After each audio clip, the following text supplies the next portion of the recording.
Yo previamente he compartido en mi colección de reflexiones de cuarentena una de esas historias bíblicas más impactantes que yo haya conocido. Sí, la historia radical de la radical prueba en la tierra de Moria. Oye, de verdad que una de las cosas que yo lamento la semana pasada fue el descuido con la grabación, porque con ese mensaje me identifiqué mucho y me hubiese gustado que los que no pudieron oírlo hubieran podido oírlo, sobre todo porque prácticamente se ha dado la oportunidad de que todos estos mensajes están yendo en hilo uno con otro. Gracias a Dios. Al final vengo estudiando las mismas lecciones, las mismas búsquedas y uno va encontrando los temas. Entonces, una de las más impactantes historias que yo haya conocido la había titulado la semana pasada como La prueba o la tierra de Moria. La prueba de fe en la tierra de Moria. Trata de la prueba que le hizo el Señor a Abraham respecto a no negarle a su hijo Isaac. Es bueno hacer memoria, recordar un poco de eso, de lo que yo le estaba hablando. Y una lección acerca de que nuestra fe puede ser probada de la manera más radical posible que tú pienses. Sí, nuestra fe puede ser probada. Ya les conté que el Señor aprobó a Abraham. En esa misma prédica les comenté que él había aprobado a Abraham justo en el momento que Abraham estaba ya en la intención, en la ejecución del sacrificio de su hijo. La historia seguida es la exaltación de Dios a la fe de Abraham. Porque el mismo ángel dijo, ya reconozco que ni siquiera me has negado a tu único hijo. Entonces, Dios exalta la fe de Abraham y renueva su promesa. Isaac, el hijo, ese hijo que sufriría el sacrificio, Isaac, su hijo, crecería, viviría y se multiplicaría conforme a lo que el Señor le prometió. Isaac tendría particularmente un hijo llamado Jacob, a quien el Señor le renombró Israel. Mucha gente conocerá a Israel como un país o como una religión, pero ¿de aquí viene Israel? Este es el origen de Israel, que empieza con un nombre, hijo de Jacob. Estaríamos hablando del nieto de Abraham en toda esta historia y que le renombró como Israel. Entonces, todo esto lo digo porque los propósitos de Dios siguen con esta familia. Dios tiene propósito con ellos. En Génesis capítulo 35, versículo 22 al 26, para recordarles siempre, yo leo la Nueva Traducción Viviente. Entonces, desde allí, en esta versión en español, yo leo la Biblia en mis predicaciones. Voy a estar leyendo a partir de Génesis capítulo 35, versículo 22 al 26. Dice así: estos son los nombres de los 12 hijos de Jacob. Los hijos de Lea fueron Rubén, el hijo mayor de Jacob, Simeón, Leví, Judá, Isaacar y Zabulón. Los hijos de Raquel fueron José y Benjamín. Los hijos de Bilhá fueron los hijos de Bilhá, la sierva de Raquel, fueron Dan y Neftalí. Y los hijos de Silpa, la sierva de Lea, fueron Gad y Aser. Estos son los hijos y las madres respectivas. Cuando dice los hijos de, son las mamás de los 12 hijos de Jacob, quien es el hijo de Isaac, tal muchacho que iba a ser sacrificado como Dios le había ordenado a Abraham. Entonces los propósitos de Dios siguen con esta familia y los propósitos de Dios con esta familia continuarán, yo creo que esta y la próxima semana en mis predicaciones de cuarentena. Los hijos de Jacob van a ser protagonistas hasta el final del libro de Génesis, particularmente para el mensaje que yo les compartiré hoy y, bueno, el que aspiro, como les decía, la semana siguiente. En Génesis capítulo 37, el versículo 1 y 2 dice esto. Presten mucha atención. Cito: entonces Jacob volvió a sentarse en la tierra de Canaán, donde su padre había vivido como extranjero. Este es el relato de Jacob y su familia. Cuando José tenía 17 años de edad, a menudo cuidaba los rebaños de su padre. Trabajaba para sus medios hermanos, los hijos de Bilhá y Silpa, los de las dos esposas de su padre, así que les contaba a su padre, acerca de las fechorías que hacían sus hermanos. José Aquí entra en escena José, uno de los hijos menores de Jacob. Era diferente a los demás. Sus otros hermanos tendían a ser rebeldes, a cruzar la línea que no debían. Pero José era de otra manera. Él era fiel a su padre. Quiero que tú veas que empiezan a tener un contraste, que José tenía 12 hermanos, José era uno de los 12 hermanos, y la tendencia que nos habla la Biblia que sus otros hermanos, sus medios hermanos, hablando de hermanos, hijos de otras madres, tendían a cruzar la línea, a ser rebeldes, a hacer lo que no debían, pero José era diferente. José era fiel a Jacob, su papá, fiel a Israel. José me recuerda a un episodio que me ocurrió en el liceo, por lo cual me gané el odio de mi salón de clases. No voy a decir que el odio de todos, porque cuando yo copié esto y dije, no, pero no todos me odiaron, pero por lo menos algo de recelo me tuvieron, pero otros sí me odiaron. Una gran parte de mis compañeros. Yo era fiel al compromiso con los profesores. En cuarto año, cuando todos se propusieron jubilarse del salón y lo hicieron, yo me quedé por mi inquebrantable deber y fui el gran delator. De hecho, eso trajo consecuencias. Fuimos suspendidos, había un acto en el liceo y fuimos todos excluidos. Había unas actividades y también fuimos excluidos. Fue y fueron citados todos los padres de los muchachos. Esto trajo un tema. Yo creo que hasta no solamente los compañeros, a lo mejor los papás también me odiaron. Entonces, Génesis, esto me recuerda un poco esto, me identifico con José. Génesis capítulo 37, versículo 3 dice esto. Jacob amaba a José más que a sus otros hijos porque le había nacido en su vejez. Por eso un día Jacob mandó a hacer un regalo especial para José, una hermosa túnica. Pero sus hermanos lo odiaban porque su padre lo amaba más que a ellos. No le dirigían ni una sola palabra amable a José. Era un ambiente un poco hostil y era el rechazado de los 12. Aquí yo empiezo a notar, a hilar las cosas que le pasaban en la vida de José. Uno era fiel a su padre, y lo otro era que su padre tenía, por decirlo así, favoritismo con él. La vida de José estuvo marcada por los problemas familiares. Digamos que pudo haber sido este favoritismo de su papá y el odio de los hermanos. El desenlace familiar, que es lo que viene a continuación. José y sus sueños y visiones, porque José tenía particularmente, tú conocerás la vida de Josué o no de José, perdón, o no la conoces. José estuvo marcado por ser un intérprete de sueños. Entonces, él empieza a tener sueños y esto colmó a sus hermanos. La vida de José ya no iba a ser la misma, es lo que nos va a hablar a continuación aquí en Génesis 37. Voy a leer del versículo 5 y sigan atención a la historia. Una noche José tuvo un sueño y cuando se lo contó a sus hermanos, lo odiaron más que nunca. Escuchen este sueño, les dijo. Resulta que estábamos en el campo atando gavillas de grano. De repente, mi gavilla se levantó y la gavilla de ustedes se juntaron alrededor de la mía y se inclinaron ante ella. Sus hermanos respondieron, ¿así que crees que serás nuestro rey? ¿No es verdad? ¿De veras piensas que reinarás sobre nosotros? Así que lo odiaron aún más debido a sus sueños y a la forma en que los contaba. Al poco tiempo José tuvo otro sueño y de nuevo se lo contó a sus hermanos. Escuchen, tuve otro sueño, les dijo. El sol y la luna y 11 estrellas se inclinaban ante mí. Esta vez le contó el sueño a su padre, además de sus hermanos, pero su padre lo reprendió. ¿Qué clase de sueño es este?, le preguntó. ¿Acaso tu madre, tus hermanos y yo llegaremos a postrarnos delante de ti? Sin embargo, mientras los hermanos de José tenían celos de él, su padre estaba intrigado por el significado de los sueños. Poco tiempo después, los hermanos de José fueron hasta Siquem para apacentar los rebaños de su padre.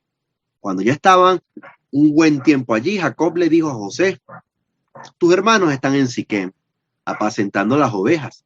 Prepárate, porque te enviaré a verlos. Estoy listo para ir, respondió José. Ve a ver cómo están tus hermanos y los rebaños, dijo Jacob. Luego vuelve aquí y tráeme noticias de ellos. Así que Jacob despidió a José y él viajó hasta Siquén desde su casa en el valle de Hebrón. Cuando José llegó a Siquén, un hombre de esa zona lo encontró dando vueltas por el campo. ¿Qué buscas?, le preguntó. Busco a mis hermanos, contestó José.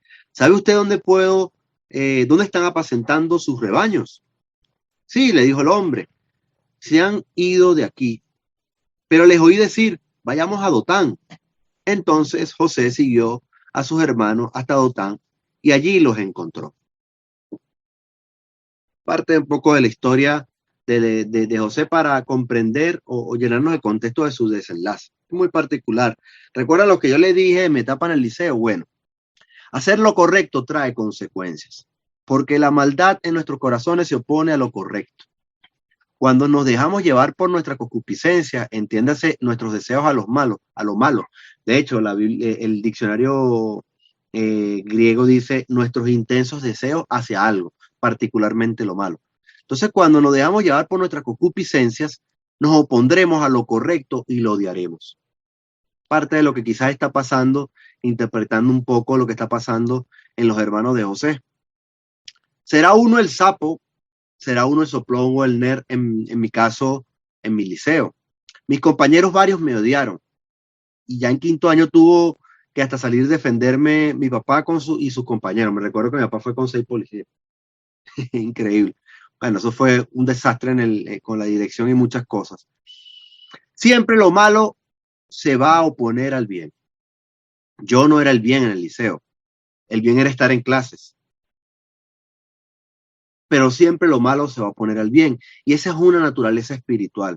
Y esa naturaleza espiritual le iba a jugar una pasada terrible a José, aunque fueran sus hermanos. En el versículo 18 de lo que estamos leyendo dice así: cuando los hermanos de José lo vieron acercarse, lo reconocieron desde lejos. Mientras llegaba, tramaron un plan para matarlo. Aquí viene el soñador, dijeron. Vamos, matémosle y tirémoslo en una de esas cisternas. Podemos decirle a nuestro padre, un animal salvaje se lo comió. Entonces veremos en qué quedan sus sueños. Pero cuando Rubén oyó el plan, trató de salvar a José. No lo matemos, dijo. ¿Para qué derramar sangre? Solo tirémoslo en esta cisterna vacía, aquí en el desierto, entonces morirá sin que le pongamos una mano encima. Rubén tenía pensado rescatar a José y devolvérselo a su padre. Entonces cuando llegó José, sus hermanos le quitaron la hermosa túnica que llevaba puesta. Después lo agarraron y lo tiraron en la cisterna. Resulta que la cisterna estaba vacía, no tenía nada de agua adentro. Luego, justo cuando se sentaron a comer, levantaron la vista y vieron a la distancia una caravana de camellos que venía acercándose. Era un grupo de mercaderes ismaelitas que transportaban goma de resina, bálsamo y resinas aromáticas desde Galaad hasta Egipto.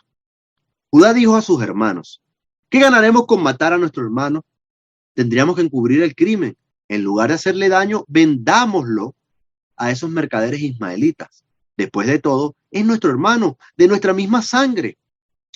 Así que sus hermanos estuvieron de acuerdo. Entonces, cuando se acercaron los ismaelitas, que eran mercaderes madianitas, los hermanos de José lo sacaron de la cisterna y se lo vendieron por 20 monedas de plata, y los mercaderes lo llevaron a Egipto. Mientras tanto, los mercaderes madianitas llegaron a Egipto y allí le vendieron a José. Allí vendieron a José a Potifar, quien era un oficial del faraón, rey de Egipto. Potifar era capitán de la guardia del palacio. Fin de la cita. Poco largo la lectura, pero para entrar un poco en contexto de cómo se desenlazó esta historia de José con sus 11 hermanos. Menciona uno de los hermanos Rubén, que no quería que le hicieran daño, querían que lo volvieran a papá. Y habla de Judá, que dijo, bueno, no lo maté. Sí, Judá, el mismo que lleva, es el nombre de pila que encabeza a la nación de Judá, quien sería el reino judío. Sí, ese es Judá, ese es el Judá de donde vienen los judíos, por decirlo así. Así que si no conoces historia, te la comento un poco. Entonces, Judá, bueno, no es que hace algo muy bueno y tú dices, wow, este es el nombre el nombre tan famoso que encabeza Israel. Bueno, Judá. Entonces, Judá dice, no, vamos a venderlo a los ismaelitas. Usted se recuerda cuando en la predicación pasada, no levante el micrófono, no voy a decir nada, pero en la predicación pasada, Tierra de Moriah, hablábamos que Abraham despidió a su hijo Ismael, y porque la promesa era con Isaac, bueno, los vendieron a unos descendientes de Ismael. Así se desenlaza la historia. Y estos llevaron a José y lo vendieron a tierras más extranjeras, aún a Egipto. Digno de estudio para los que son los traumas y momentos difíciles en una familia. Esto que pasa en el capítulo 37 de Génesis. Pero ya tengo ese momento para hablarles después. Ese tema de la familia me concentraré después. Por ahora, hoy me voy a concentrar en el desenlace de la vida de José luego de ese trágico día familiar. El Salmo 105 nos da una clara declaración de las intenciones que Dios tuvo con todo eso que le sobrevino a José. Las claras intenciones que Dios tuvo con todo esto que le sobrevino a José. Salmo 105, versículo 16 al 19, dice esto. Es una declaración o una afirmación de lo que esto ocurre muchos siglos después, pero esto que dice aquí es una declaración de las intenciones que Dios tuvo con José. Salmo 105, versículo 16 al 19 dice: mandó hambre a la tierra de Canaán y cortó la provisión de alimentos. Luego envió a un hombre a Egipto delante de ellos, a José, quien fue vendido como esclavo. Le lastimaron los pies con grilletes y en el cuello le pusieron un collar de hierro. Hasta que llegó el momento de cumplir sus sueños, el Señor puso a prueba el carácter de José. Fin de la cita del Salmo 105, ¿no? Qué particular. Esto me ha llevado a reflexionar una vez más cómo el Dios omnisciente, en su libre albedrío y potestad, escoge o permite propósitos particulares sobre los habitantes de la tierra. Sí, tú, yo, José y todos los que están en la Biblia, sobre los habitantes de la tierra. Así, mis últimas 4 reflexiones de cuarentena, centradas en Job y Abraham, tienen un denominador común. Dios prueba al hombre y sus pruebas no son superficiales, son profundas. Aquí vale la pena no solamente recordar la predicación anterior que yo hablé de la tierra de Moriah, sino la trilogía del libro de Job, un tiempo de dolores y sufrimiento, las palabras de un amigo y el conflicto, la controversia en la corte celestial. Todo eso tiene un denominador común. Dios prueba al hombre y sus pruebas no son superficiales, son profundas. José, el hijo de Jacob, es otro que se suma a la lista. Y tal como dice el Salmo 105, el Señor puso a prueba el carácter de José con lo que yo he titulado hoy el examen en Egipto. El examen en Egipto. Yo quiero que reflexiones acerca de estas circunstancias que le pasaron a José y que indagues en los principios y lecciones que esta historia nos deja a nosotros. Porque también podríamos tener que pasar en algún momento nuestra propia prueba de tales circunstancias. Cada uno le ha tocado y le va a tocar pasar su propio examen en Egipto. Egipto, más que ser el país o la región donde estuvo José, para mí es, figurativamente hablando, el lugar o la circunstancia donde uno le tocará pasar su propio examen, como el examen que tuvo José. Génesis 39, continuando lo que vamos leyendo, porque en el capítulo 38 se centra en la familia de los hijos de Jacob, un episodio particular de la familia de Jacob. Pasamos al capítulo 39 donde vuelve a hablar de José. Y dice así el versículo 1: cuando los mercaderes ismaelitas llevaron a José a Egipto, lo vendieron a Potifar, un oficial egipcio. Potifar era capitán de la guardia del faraón, rey de Egipto. Fin de la cita. Aquí llega José. Así se desenlaza la vida de José después de esto que le pasó. Resulta que antes de todo esto, José no era precisamente millonario, no era rey, no era poderoso. José estaba con su familia en la tierra y el propósito de Dios con las promesas a sus antepasados. José se crió en un entorno donde Dios le había prometido a su papá, a su abuelo y a su tatarabuelo que de ellos haría una gran nación innumerable como las estrellas del cielo, incontable como la arena del mar. En ese tiempo, en eso estaba, ahí estaba residiendo o viviendo, sobre eso estaba habitando, en ese entorno estaba José y sobre esa promesa vivía y ahora ya no era eso. José era libre y ahora es esclavo. Su dueño es un extranjero. Dios hablaba y prometía grandes cosas a Abraham, Isaac y Jacob, sus antepasados. Ahora José es propiedad de su amo Potifar.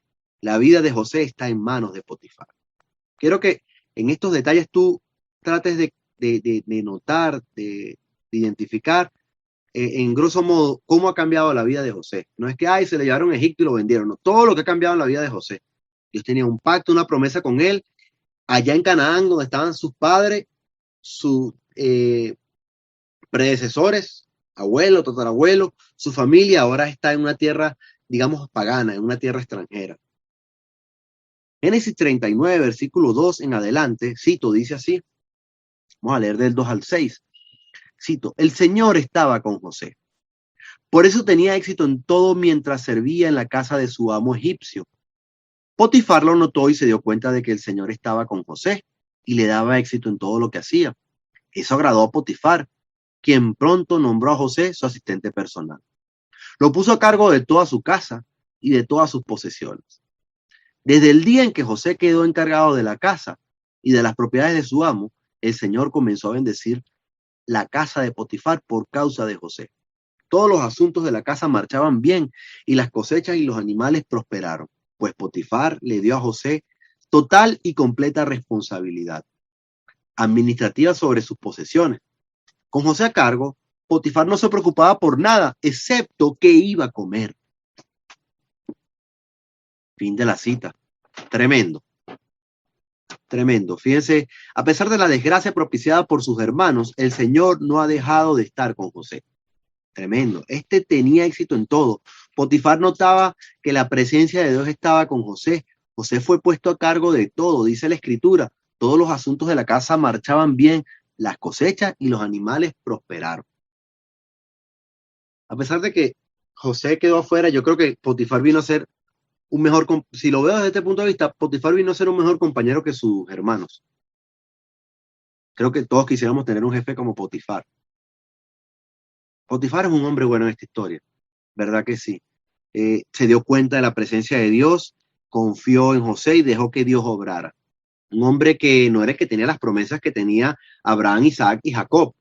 Un hombre de otra tierra, que más adelante sabremos que son tierras llamadas paganas en la Biblia. Pero Potifar notó que Dios estaba con él. Entonces, vamos a ir recapitulando. Capaz que si hiciéramos de estos capítulos de Génesis un plan de evaluación, usando aquí la palabra examen, ¿no? Capaz que si hiciéramos de estos capítulos de Génesis un plan de evaluación aplicado a José, podríamos dividir diferentes etapas.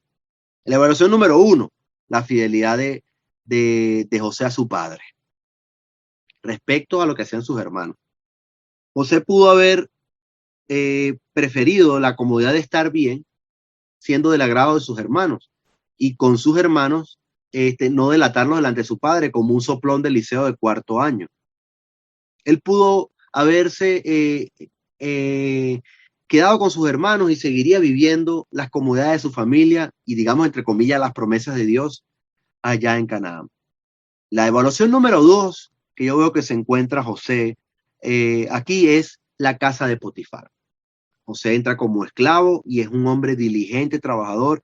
Creo que así sería el empleado que todo jefe quisiera tener. Así como el Potifar pudiera ser el jefe que todo trabajador quisiera tener, José pudiera ser el empleado que todo jefe quisiera tener.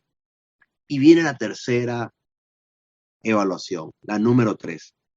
Se llama la fidelidad a Potifar con su esposa. La característica común de José en su breve relato en la Biblia tiene ese factor común. 2 puntos. Fidelidad. Porque el tema central aquí es la fidelidad. Fidelidad, uno puede buscar varios conceptos, pero a mí me gustó que está en una de mis Biblias, se llama la Biblia Devocional de Estudio, la define de esta manera muy simple. Significa esto, fidelidad. permanecer resuelto a cumplir sus compromisos. Eso es la fidelidad. La fidelidad significa permanecer resuelto a cumplir sus compromisos. A veces el término fidelidad nada más se queda con las relaciones de pareja o las relaciones, sí, los matrimonios, los noviazgos, o todas las relaciones que ahora existen en esta globalizada, extendida humanidad. Pero pareciera que el término fidelidad se queda con ellos, o con los políticos, serle fiel a los políticos. Pero el término fidelidad es un ámbito general que básicamente lo podemos hallar en prácticamente cualquier asunto de nuestras vidas. La resolución que tenemos a cumplir nuestros compromisos. Yo me he comprometido a esto, entonces mi deber es ser fiel. Mi deber es ser fiel. O mi postura es ser fiel. Puede ser trabajo, puede ser paternidad, puede ser amistades, puede ser iglesia, puede ser en muchas maneras. Uno puede ser fiel o infiel, no solamente en una relación de pareja, sino en cualquier ámbito de la vida y sí, en la relación con nuestro Señor en quien creemos y esperamos. Sinónimos de fidelidad, fíjense, si buscan los sinónimos de fidelidad pueden ser lealtad, sinceridad, constancia, veracidad, confianza, franqueza, fe, probidad. Todo eso es sinónimo de fidelidad. La fidelidad es uno de los frutos espirituales que todos debemos tener.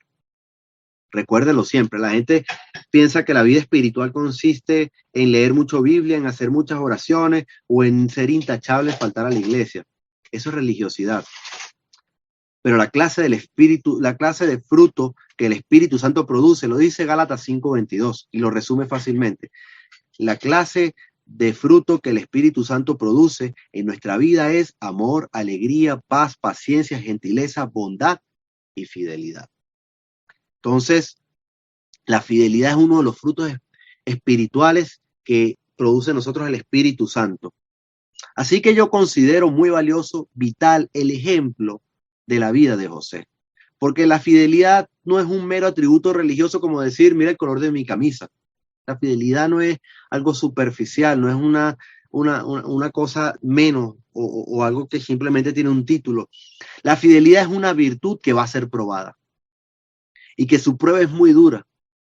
Así que cada uno debe estar listo para presentar su propio examen en Egipto. El examen en materia de nuestra plena fidelidad. Génesis 39, versículos 6 al 8, dice esto, la parte que no hemos leído del versículo 6. El punto y seguido, el punto y aparte, como lo tengas en tu Biblia. Dice así: José era un joven muy apuesto y bien fornido. Y la esposa de Potifar pronto comenzó a mirarlo con deseos sexuales. Ven y acuéstate conmigo, le ordenó ella. Pero José se negó. Mire, mi amo confía en mí y me puso a cargo de todo lo que hay en su casa. Nadie aquí tiene más autoridad que yo. Él no me ha negado nada, con excepción de usted, porque es su esposa. ¿Cómo podría yo cometer semejante maldad? Sería un gran pecado contra Dios. Fin de la cita. Entonces, un hombre consagrado al trabajo, en esta su nueva vida en esclavitud, le toca un examen más duro, otro muy duro. Ahora no es el celo, odio y concupiscencia de sus hermanos, ahora es la codicia y la concupiscencia de la esposa de su dueño. Note algo común a lo que se encuentra probada la fidelidad. La fidelidad es puesta en jaque por los malos deseos de los demás. Note eso común. Los malos deseos e intenciones egoístas de otros van a probar el carácter de nuestra fidelidad ante Dios y ante el prójimo que nos rodea. Para José, la fidelidad ante su papá y posteriormente la fidelidad ante Potifar. Cuando yo digo que la fidelidad es puesta en jaque por los malos deseos de los demás, lo vemos en la vida de José, sus hermanos. Tenían malos deseos, malas intenciones y probaban el carácter de José también, así como la esposa de Potifar. Entonces, no tenemos que ampliar esto y entender que los malos deseos e intenciones egoístas de otras personas van a probar el carácter de nuestra fidelidad a Dios. Otras personas con deseos egoístas con malas intenciones, con cosas que no, o pensamientos o actitudes que no son correctas, van a probar, van a poner en jaque nuestra fidelidad a Dios. Entonces, tenemos que estar entendidos de eso. El mundo no consiste en la gente que no va a la iglesia o la gente que tiene otra religión, porque a veces me parece que eso es lo que la gente se limita a pensar. El mundo es lo que se opone a Dios. Tú pudieras ir a la iglesia, tú pudieras hacerlo, pero si tú te opones a Dios, tú actúas como el mundo. Ojo con eso. Entonces, la esposa del amo de José, en su posición de dueña del esclavo, le da una orden. La esposa del amo de José le da una orden. Tengo aquí esta cita, este comentario que leía. La diferencia de posición social, señora del amo y esclavo doméstico, sería más que suficiente para que la orden fuera cumplida. Fíjense, esta disyuntiva en que muchas personas se encuentran se van a encontrar en las tentaciones. A veces la sociedad y sus estructuras propician posturas que justificarían el no ser fiel a Dios por deberes mismos entre los hombres. Una excusa de la tentación. Pudiera ser esta la que pudo haber tenido José, pero yo cumplí la orden de la dueña de la casa, Dios mío. Ella es la dueña de la casa, ¿cómo le iba a decir que no? Y en muchos ámbitos y aspectos generales, el ser humano pudiera hallar muchas excusas por las estructuras, los convencimientos y los pensamientos sociales para no serle fiel a Dios. Pero así no fue José. José rehúsa y confronta a la mujer, exponiendo dos razones por las que dicho acto está fuera de su posibilidad. La primera tiene que ver con la lealtad a su amo y esposo de la mujer. Contestando seguramente argumentos usados por la mujer, José reconoce que Potifar le dio un lugar de autoridad y confianza, pero aclara que ella, por ser mujer del amo, estaba fuera de su esfera de acción. La afirmación de José es: ¿cómo podría yo cometer semejante maldad? Desde el punto de vista social, era inconcebible para José la propuesta de la mujer, pero la segunda razón es más determinante aún. Dicha acción sería pecado contra Dios. José reconoce que la fidelidad a Dios se demuestra en una conducta de pureza y santidad. Estas dos razones son muy importantes y complementarias, la razón social y la razón teológica religiosa. Vamos a llamarla espiritual, la razón con los seres humanos y la razón espiritual.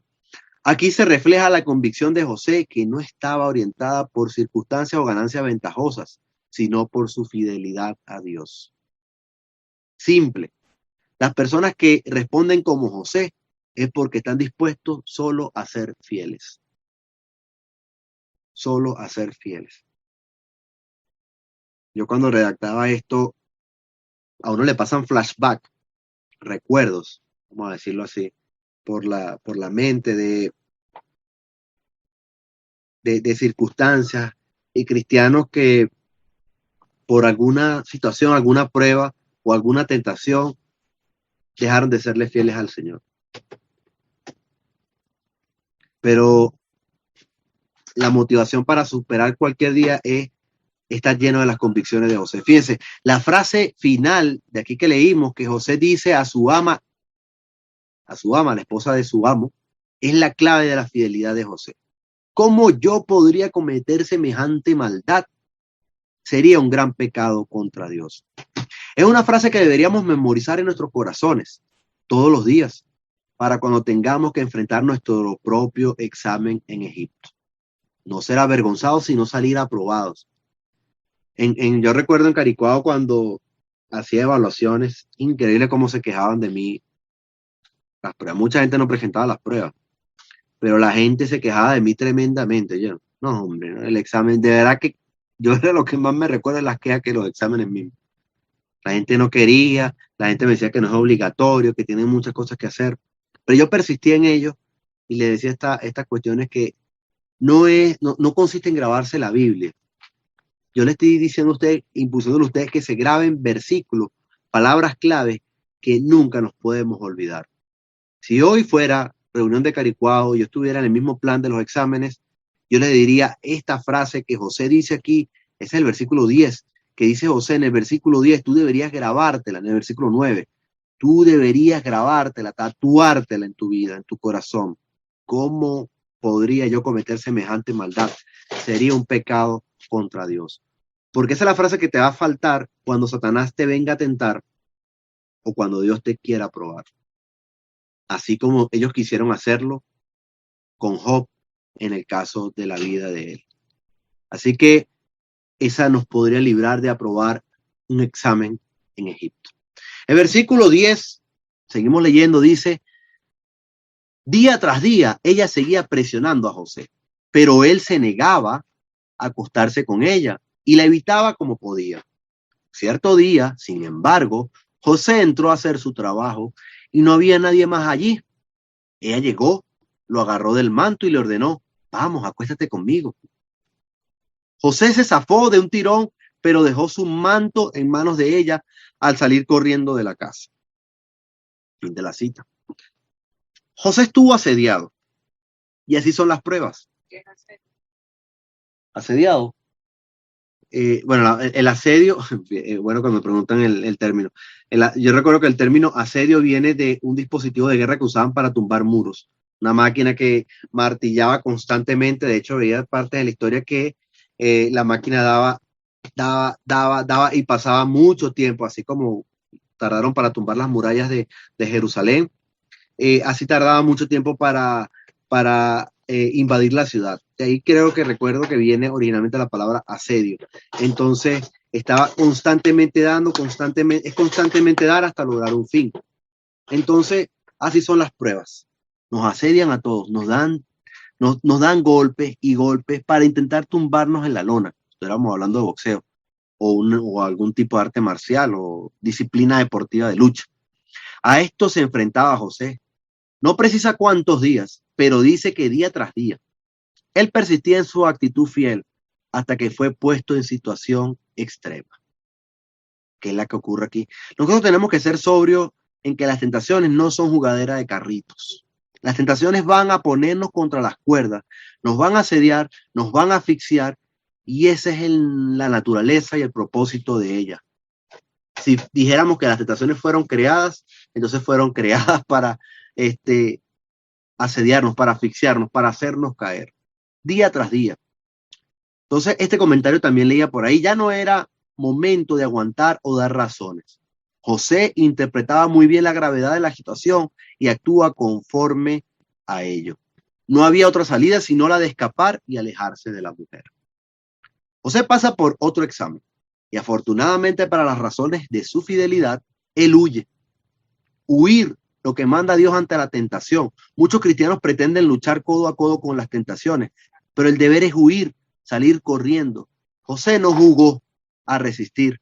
Él entendió que debía alejarse, escapar, no ceder. Y esta puede ser la diferencia entre la gloria de Dios y la perdición. Un momento de saber huir y asumir las consecuencias. Una de las pruebas que enfrentó José en Egipto fue esto: él pudo ceder y evitar los costos de tal. Él pudo elegir no sufrir las consecuencias, pero de eso se trata la fidelidad genuina, asumir el precio que ella conlleva.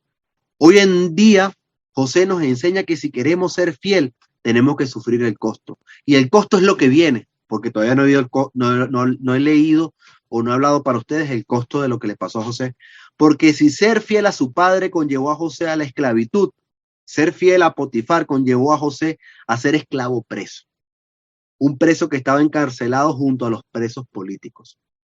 Este término que está mucho de moda en la actualidad, los presos políticos, que son, bueno, usted mismo explíquelo en palabras en lo que está viviendo José. Fue un esclavo de presos políticos. ¿Por qué? Porque estaba con los presos del rey. Eso lo vamos a leer en continuación. Génesis capítulo 39, versículo 13 al 20 dice, y este es el desenlace de la historia de la esposa de Potifar cuando José huye, ¿no? Continúa y dice aquí versículo 13. Cuando ella vio que tenía el manto en las manos y que él había huido, llamó a sus siervos. Enseguida todos los hombres llegaron corriendo. Miren, dijo ella, mi esposo ha traído aquí a este esclavo hebreo para que nos deje en ridículo. Él entró en mi cuarto para violarme, pero yo grité. Cuando me oyó gritar, salió corriendo y escapó, pero dejó su manto en mis manos. Ella se quedó con el manto hasta que su esposo regresó a la casa. Luego le contó su versión de lo sucedido. Ese esclavo hebreo que trajiste a nuestra casa intentó entrar para aprovecharse de mí, pero cuando grité, salió corriendo y dejó sus mantos en mis manos. Potifar se enfureció cuando oyó el relato de su esposa acerca de cómo José había tratado, entonces cómo José la había tratado. Entonces agarró a José y lo metió en la cárcel donde estaban los presos del rey. José quedó allí. Tremendo. Fíjense que uno tiene que leer la Biblia porque uno pudiera pensar así como a veces uno lee a otros personajes, uno pudiera pensar que Potifar es un hombre malo. No, Potifar es un hombre muy bueno. Potifar es una maravilla. Imagínate un esclavo hebreo y si hubiesen intentado violar a tu esposa siendo una raza inferior para ellos, ¿cómo no le quitó la cabeza a José? ¿Cómo no lo mató inmediatamente? Yo, sí, y después de toda la confianza que le dio, como dice Egli, o sea, yo creo que Potifar amaba a José. Potifar amaba mucho a José y creo que hasta lo metió en la cárcel sin querer. Me parece, no sé, estoy yéndome extrabíblicamente. Bueno, una película hacen así, que Potifar, entre lágrimas mete a José en la cárcel. El jefe estrella con el empleado estrella por las malas intenciones de su esposa. Bueno, todo esto es extrabíblico, pero no deja de imaginar que haya pasado allí. El caso es que las circunstancias cambian radicalmente para José. Su fidelidad a Dios, su lealtad a su amo y su diligencia en el trabajo causa que se encuentre en una situación precaria. Es encarcelado en una prisión de máxima seguridad y pendiente de no de un juicio justo, sino del capricho de personas con poder y autoridad de decisión sobre su vida. Tremendo. Otro enorme precio que le costó a José el mantener su fidelidad. Fíjense, ustedes se recuerdan lo que le dijo la esposa, ¿qué le dijo la esposa de Job a él cuando estaba en el abismo de su desgracia, en su apocalipsis? Porque yo creo que no hay otra palabra que aplique más para Job que se llame lo que significa la palabra apocalipsis, el fin de Job. Job lo único que le faltaba era morirse. Su esposa le dijo, todavía te intentas ser fiel a tu Dios, maldícelo y muérete. Fíjense todo lo que le costó mantener la fidelidad a José. Una de las cosas que yo veía aquí que muchas veces los cristianos luchamos es cuando por ser fiel a Dios o por mantenernos cristianos nos cuesta mucho y decimos no es justo. No es justo. Yo creo que una de mis mayores pruebas en la iglesia es aguantar las injusticias. Yo particularmente, Johnny Frías, es aguantar las injusticias. Creo que he sido un poco débil en aguantar las injusticias en la misma iglesia y muchas veces me coleriza lo injusto. Pero una de las cosas tremendas es que la vida de José no destaca por clamar justicia. Muchas veces la gente dice no es justo y tira la toalla. José no menciona esto en la vida. Quizás más adelante algunos detalles que vamos a leer. Sí, fíjense. Otro enorme precio que le costó a José mantener fue su fidelidad. Y eso posiblemente nos puede suceder a todos. Un gran precio es mantener la fidelidad. Que por ser fiel a Dios se sufren penalidades. Sin embargo, recordemos lo que dice Romanos 8:28, porque esto que dice Romanos 8:28 está ocurriendo con José desde que fue lanzado por sus hermanos aquel hoyo, una cisterna. Una cisterna era una cavidad, un pozo, una especie de cavidad hecha para almacenar agua. No había agua en ese pozo y lo lanzaron. Entonces, desde esos días, lo que dice Romanos 8:28 para todos los creyentes está ocurriendo con José. Y vale la pena mencionarlo. Romanos 8:28 dice, sabemos que Dios hace que todas las cosas cooperen para el bien de quienes lo aman. Fin de la cita. Mire, este es el versículo más poliforme que existe en el Nuevo Testamento para mí. Entre todas las lecciones de cuarentena que yo puedo compartir, he encontrado la aplicación de este versículo, sin forzarlo, caen solito. De verdad que esto fue diseñado para que Pablo lo dijera así y nosotros lo aprendemos. Dice, todas las cosas cooperen para el bien de quienes lo aman. Y una de esas todas las cosas es la lucha por ser fiel. Y a José le están ocurriendo un montón de desgracias, pero Dios hace que cooperen para su bien. Y eso es lo que vamos a ver a continuación en el examen en Egipto que está viviendo José. Génesis 39, versículos 21 y 23 al 23 dice, pero el Señor estaba con José en la cárcel y le mostró su fiel amor. El Señor hizo que José fuera el preferido del encargado de la cárcel. Poco después Poco después el director puso a José a cargo de los demás presos y de todo lo que ocurría en la cárcel. El encargado no tenía de qué preocuparse porque José se ocupaba de todo. El Señor estaba con él y prosperaba en todo lo que hacía. Fin de la... Tremendo, fíjense. Eh, José debe ser de esas personas que es de los mejores amigos que uno quisiera tener. De esos mejores hermanos sirviendo en la iglesia que uno quisiera vivir. Fíjense que Potifar halló en él una gran persona y le dio total confianza. Y yo no sé con qué reputación llegó José en la cárcel, a lo mejor yo creo la reputación del ¿cómo se diría? El intento, el que hace intento de violación, no sé, como el acosador de mujeres. No sé con qué título llegaría a la cárcel, pero el Señor lo bendijo de tal manera que con la reputación que pudo haber llegado, se volvió el preferido del encargado de la cárcel. Tremendo. De tal manera que le dio confianza para que administre la cárcel. El versículo 1 al 4 de Génesis 40 dice esto: pasado un tiempo, el jefe de los coperos y el jefe de los panaderos del faraón ofendieron a su señor el rey. El faraón se enojó con esos dos funcionarios y lo puso en la cárcel donde estaba José, en el palacio del capitán de la guardia. Ellos permanecieron en la cárcel durante mucho tiempo y el capitán de la guardia los asignó a José, quien se ocupaba de ellos. Fin de la cita. La vida de José ahora era un tiempo no definido, pero dice mucho tiempo en la cárcel. Y sobreviene este episodio de los funcionarios de nada más y nada menos que trabajaban para el faraón. El faraón es el rey, es la máxima persona de Egipto en aquel tiempo. Caen en la cárcel a la espera de un destino, así como también estaba esperando José.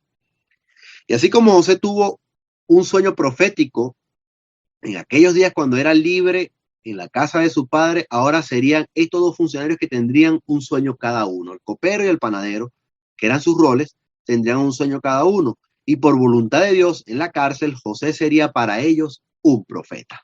Sería el profeta de sus sueños. José le explica el sueño a cada uno y particularmente esto le dice al que era el funcionario, uno de los funcionarios que se llama el copero, o el título de copero, no se llamaba, era el título del copero. Le dice esto José y presta mucha atención porque las palabras que José dice aquí hablan mucho de lo que él estaba pasando en la cárcel. Génesis 40, versículo 12 dice: el sueño significa lo siguiente, porque para no leer todos los textos, José escucha el sueño que le dice el copero y José le da la explicación. El sueño significa lo siguiente: las tres ramas representan 3 días. Dentro de 3 días el faraón te levantará y te pondrá nuevamente en tu puesto como jefe de sus coperos. Te pido que te acuerdes de mí y me hagas un favor cuando las cosas te vayan bien. Háblale de mí al faraón para que me saque de este lugar. Pues me trajeron secuestrado desde mi tierra, la tierra de los hebreos, y ahora estoy aquí en la cárcel, aunque no hice nada para merecerlo. Esta ventana de Génesis 40, 14 al 15, versículo 14 y versículo 15, habla mucho del sufrimiento terrible de José. Pues su examen de fidelidad le estaba costando mucho. No un examen académico que a nosotros nos cuesta horas de sueño, sacrificio y una paridera intelectual. No, el examen de José era un examen de sufrimiento, de prisión, de inferioridad humana, porque era un esclavo y preso. Y las palabras que le dice al copero, le dice: te pido que te acuerdes de mí. Habla de mí al faraón para que me saque de este lugar. Me trajeron secuestrado desde mi tierra. Estoy aquí en la cárcel, aunque no hice nada malo para merecerlo. Pero yo, José, Johnny Frías, te digo: sí, José, tú hiciste algo para merecerlo. Tú no estás en la cárcel porque fue una cosa que no hiciste nada malo. Sí hiciste algo para merecerlo. Tú le fuiste fiel a Dios.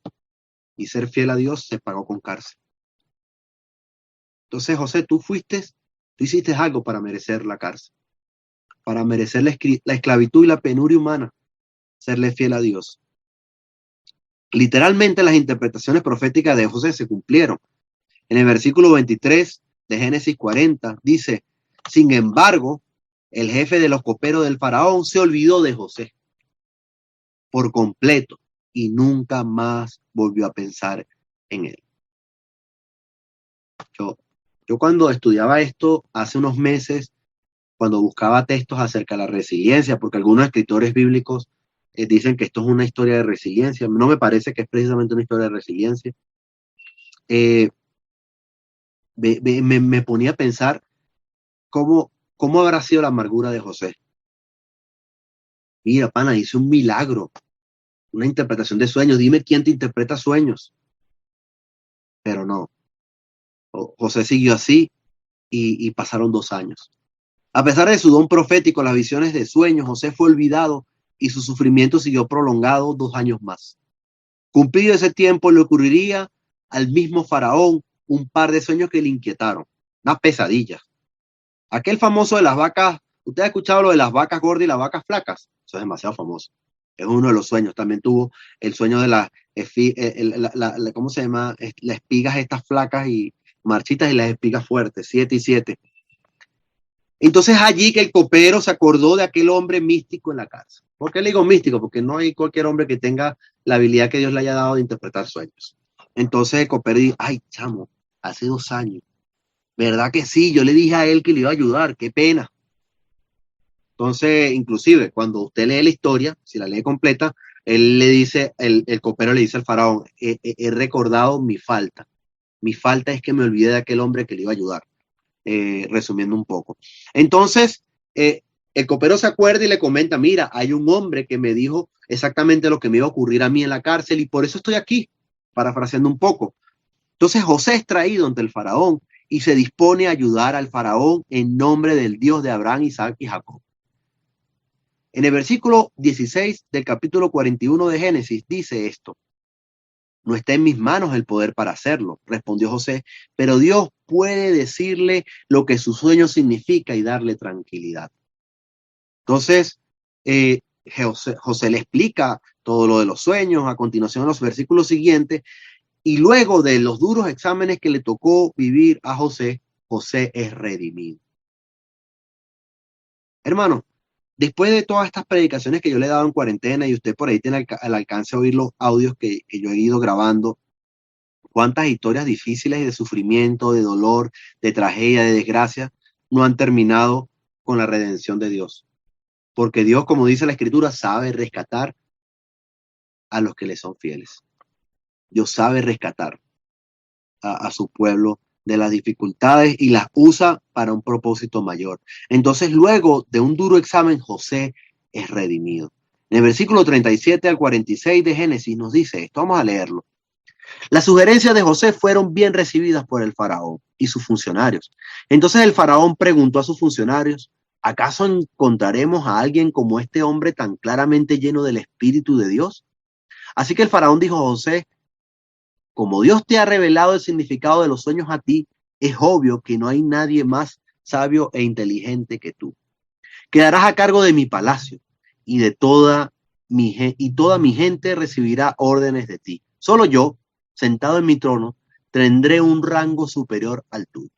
El faraón dijo a José, yo aquí en persona te pongo a cargo de toda la tierra de Egipto. Luego el faraón se quitó de la mano el anillo con su sello oficial y lo puso en el dedo de José.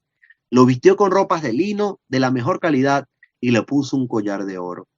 Después hizo que José subiera al carro de guerra reservado para su segundo en autoridad, y donde quiera que iba José se gritaba la orden, arrodíllense. Así que el faraón puso a José a cargo de todo Egipto y le dijo, yo soy el faraón, pero nadie levantará una mano ni un pie en toda la tierra de Egipto sin tu aprobación. Luego el faraón le puso un nuevo nombre a José en un nombre egipcio, Safnat Panea. También le dio una esposa quien se llamaba Asenat y era hija de Potifera, el sacerdote de On. Entonces José se hizo cargo de toda la tierra de Egipto. Tenía 30 años cuando comenzó a servir en el palacio del faraón, rey de Egipto. Después, cuando José salió de la presencia del faraón, inspeccionó toda la tierra de Egipto. Fin de la cita. Muchos se resisten a atravesar tiempos de dolor y sufrimiento. En nombre de su fe, muchos se resisten.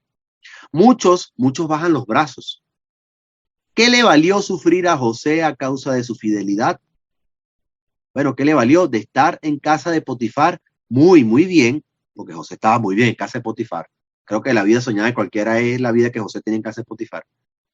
Pasó a un tiempo que vemos de varios años al menos en las penurias de la cárcel. Bueno, ¿cuánto es que dice que tenía 17 años por allá y después tenía 30 años aquí? No sabemos cuánto tiempo estuvo en la casa de Potifar, pero pudieron haber sido muchos años en la cárcel.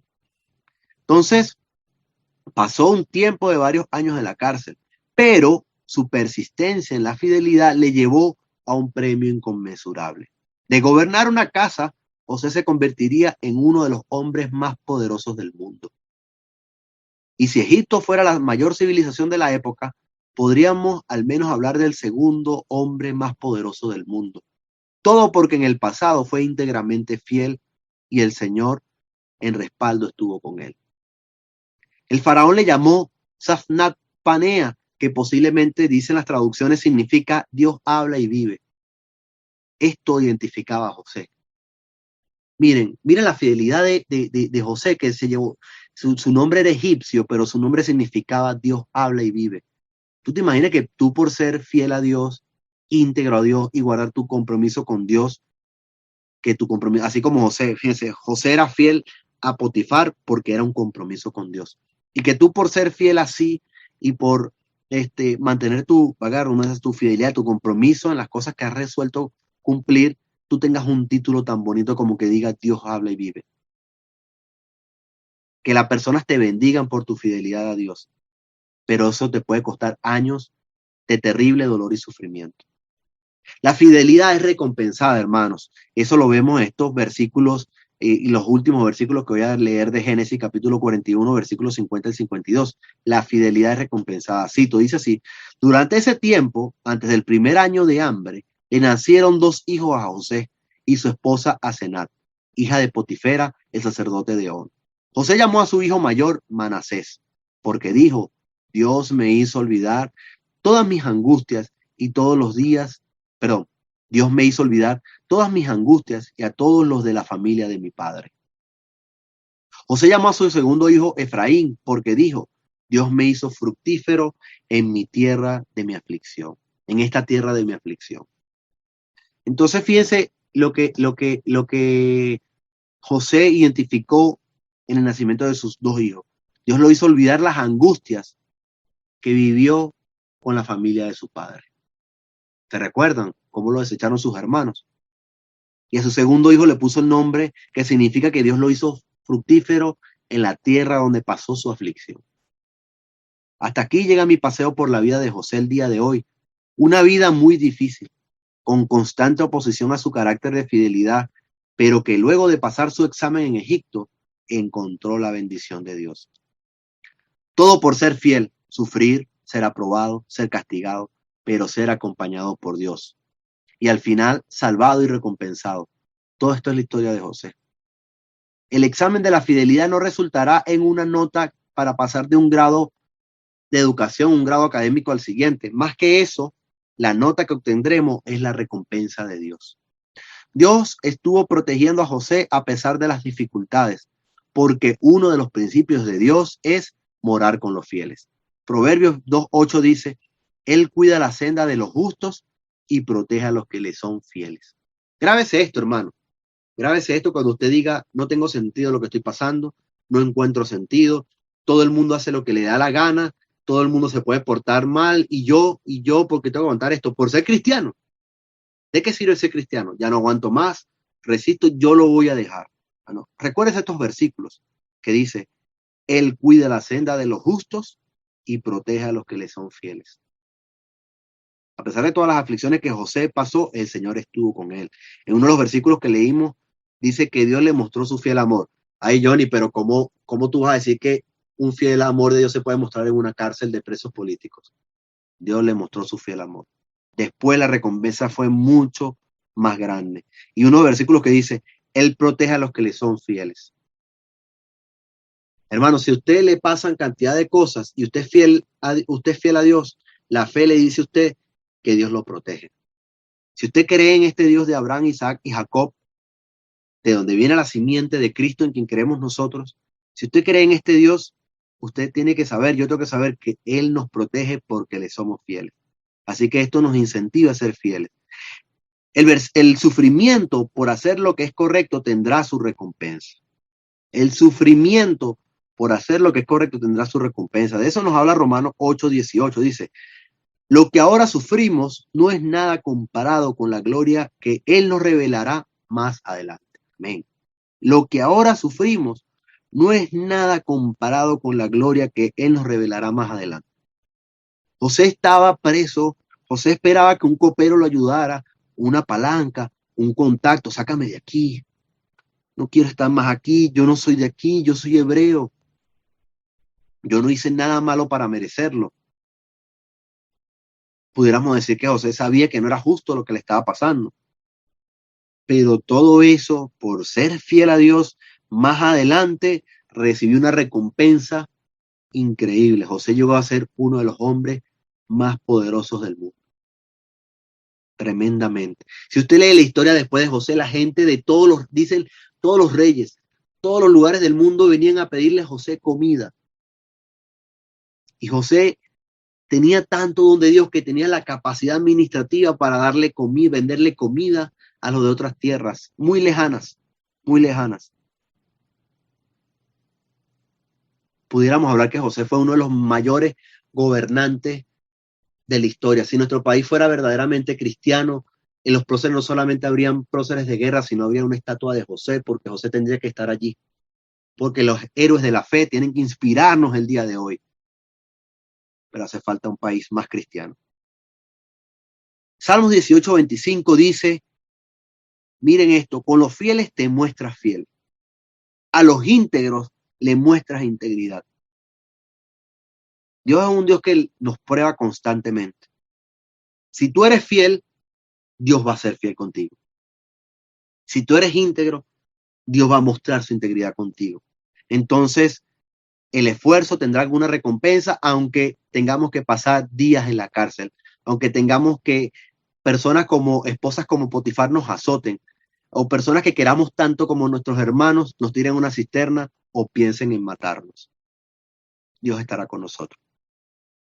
Así que, hermanos, este ha sido otro tema que he encontrado en esa búsqueda basada en el dolor, el sufrimiento, la resiliencia y las pruebas. Partiendo de la vida en cuarentena, me ha llevado a la totalidad de la vida del hombre. Yo repasaba ahora, esta es mi presentación número 57, pero yo repasaba, oye, me estoy como distanciando de la cuarentena, pero es que uno va aprendiendo, uno se tiene que dejar llevar por las escrituras. Y partiendo de estas situaciones en cuarentena, de buscar lo que es la vida del dolor, el sufrir, lo que es tratar de tener resiliencia, lo que es superar las pruebas, la cuarentena y la crisis particularmente, esto me ha llevado a lo que es la totalidad de la vida del ser humano. Y lo que nosotros proseguimos, tratamos de seguir en esta fe en Cristo. Sí, estos temas se han vuelto genéricos. Más allá de una pandemia, creo que estoy explorando lecciones fundamentales acerca de la vida eterna del hombre, más grandes que las circunstancias temporales que sufrimos hoy. Yo deseo que el Señor te haya aprobado y te acompañe para cuando te toque a ti mismo tu propio examen en Egipto. Oremos. Señor, gracias hoy por esta oportunidad de aprender estas escrituras, estas lecciones, pasar y ver la difícil historia que tuvo José, porque antes de ser el segundo hombre más poderoso del mundo, pasó muchas penurias, pero nos enseña que fue fiel en todo lo que tenía que ser fiel y tú estuviste con él, Señor. Y es una lección para nosotros el día de hoy, motivarnos a ser fieles en una sociedad que nos dice que la fidelidad es relativa, que busquemos nuestro propio bien, que renunciemos a nuestros principios, que sigamos la corriente de ellos. Señor, gracias por esta historia y yo espero que mi persona y deseo que los que me escuchan estos mensajes incentiven y se motiven y puedan ser fieles, Señor. Si de alguna manera esta predicación los puede motivar a ayudar, yo te doy gracias, Señor. A mí mismo, primero a mí mismo, que me ayude a mí y te doy gracias porque puedo ayudar a otros, Señor. Los exámenes de pruebas de la fe llegarán y será necesario, las tentaciones no dejarán de existir porque el acusador, Satanás, nos acusa constantemente para que seamos desaprobados, Señor. Esperemos, Señor, esa recompensa eterna que nos habla Romanos 18 y 8, 18 y proseguir en la fe, Señor. Bendice a todos, te pido en nombre de Jesús. Amén. Amén.